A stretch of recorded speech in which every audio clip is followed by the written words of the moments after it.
ఇర్మియా గ్రంథం 20వ అధ్యాయం. ఇర్మియాకు ఆ ప్రవచనములను పలుకగా యెహోవా మందిరంలో పెద్ద నాయకుడును ఇమ్మేరు కుమారుడునగు పశూరను యాజకుడు విని ప్రవక్త అయిన ఇర్మియాను కొట్టి యెహోవా మందిరమందున్న బెన్యామీను మీది గుమ్మమునొద్ద నుండి బొండలో అతనిని వేయించెను. మరునాడు పశూరు ఇర్మియాను బొండలో నుండి విడిపింపగా ఇర్మియా అతనితో ఇట్లనెను, యెహోవా నీకు పశూరను పేరు పెట్టడు గాని మాగోర్మిస్ సాబీబ్ అని నీకు పేరు పెట్టును. యెహోవా ఈ మాట సెలవిచ్చుచున్నాడు, నీకును నీ స్నేహితులకు అందరికీ నీవే భయకారణముగా నుండునట్లు చేయుచున్నాను.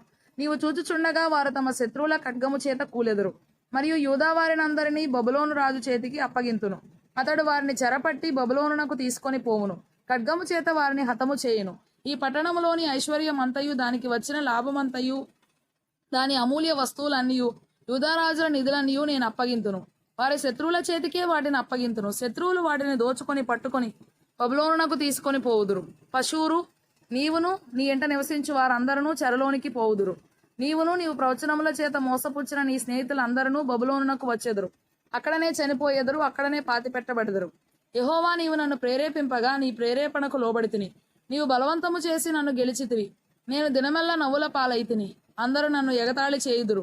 ఏలయనగా నేను పలుకున్నప్పుడెల్లా బలాత్కారము జరుగుచున్నది, దోపుడు జరుగుచున్నది అని ఎలుగెత్తి చాటింపవలసి వచ్చెను. దినమెల్లా యెహోవా మాట నాకు అవమానమునకును అపహాస్యమునకును హేతువాయెను. ఆయన పేరు నేనెత్తను, ఆయన నామమును బట్టి ప్రకటింపను అని నేను అనుకుంటున్నా. అది నా హృదయములో అగ్నివలె మండుచు నా ఎముకలలోనే మూయబడి ఉన్నట్లున్నది. నేను ఓడ్చి విసికి ఉన్నాను, చెప్పక మానలేదు. నలుదిక్కుల భయము అని అనేకులు గుసగుసలాడగా వింటిని. వారు దుర్మార్గుడని మీరు చాటించిన ఎడల మేమును చాటింతుమందురు. అతడు ఒకవేళ చిక్కుపడును, అప్పుడు మనం అతని పట్టుకొని అతని మీద పగ తీర్చుకొందమని చెప్పుకొనుచు నా స్నేహితులైన వారందరూ నేను పడిపోగా చూడవలనని కనిపెట్టుకొని ఉన్నారు.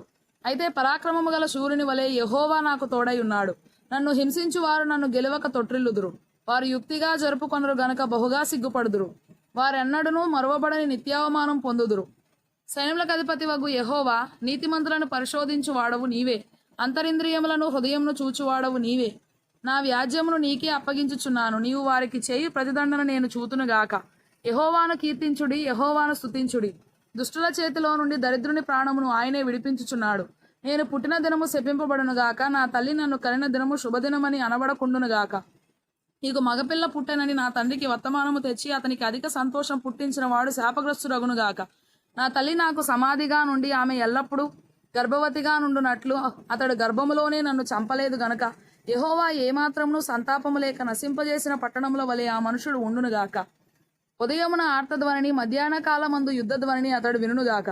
కష్టమును దుఃఖమును చూచుటకై నా దినములు అవమానముతో గతించిపోవునట్లు నేనేలా గర్భములో నుండి పెడలితిని.